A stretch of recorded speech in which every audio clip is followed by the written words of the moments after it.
So what's up guys, my name is Maranan from A020. Right now we're talking about lesson 1, creating your first Java class.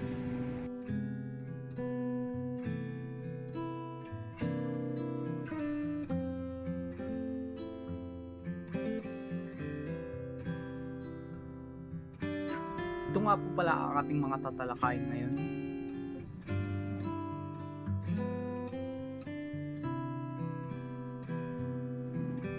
Comparing procedural and object-oriented programming concepts.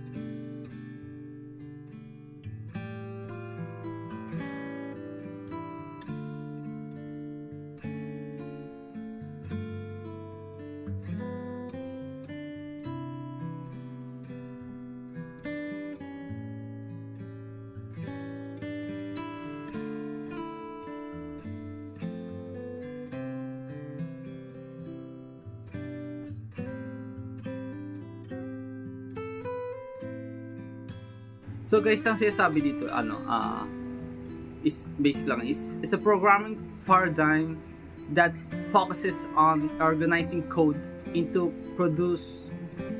procedures or routines.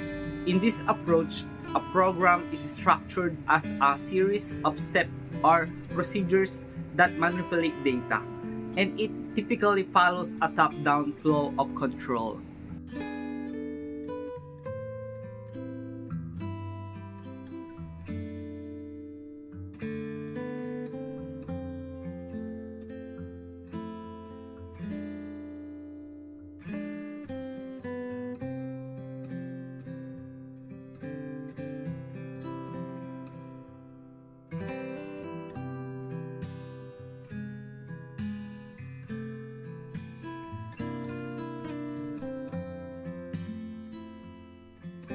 Guys, object-oriented programming or OOP is a programming paradigm that organizes code into objects which encapsulate data and behavior.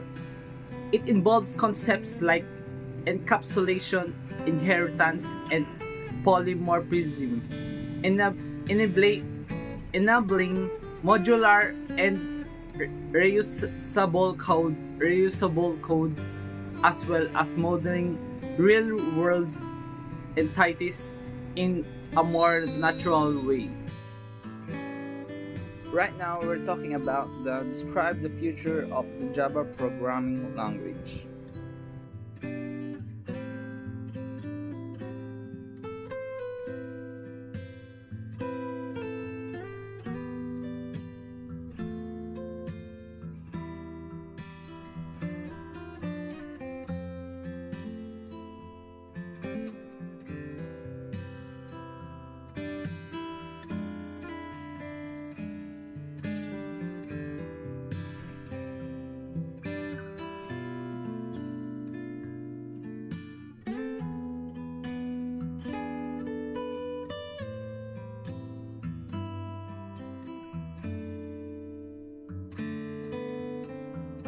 WORA, or Write Once Run Anywhere, is a software development principle where code is written once and can be executed on various platforms without modification. Java is a notable example as it is bytecode can run on any device with a Java virtual machine, adhering to the WORA concept. Right now, we're talking about analyzing a Java application that produces console output.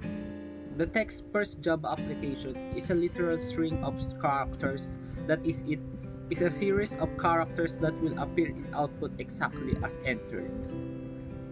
Literal string in Java must be enclosed in double quotation.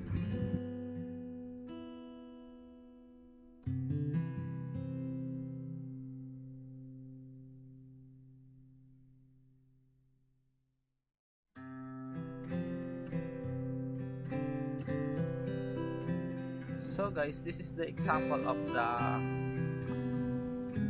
print.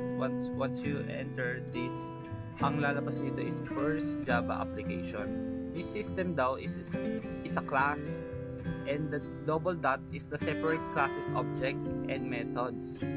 Tapos yung print line ay daw yung it helps para ma-print nyo yung output na gusto nyong isulat dun sa gusto nyong i-ano.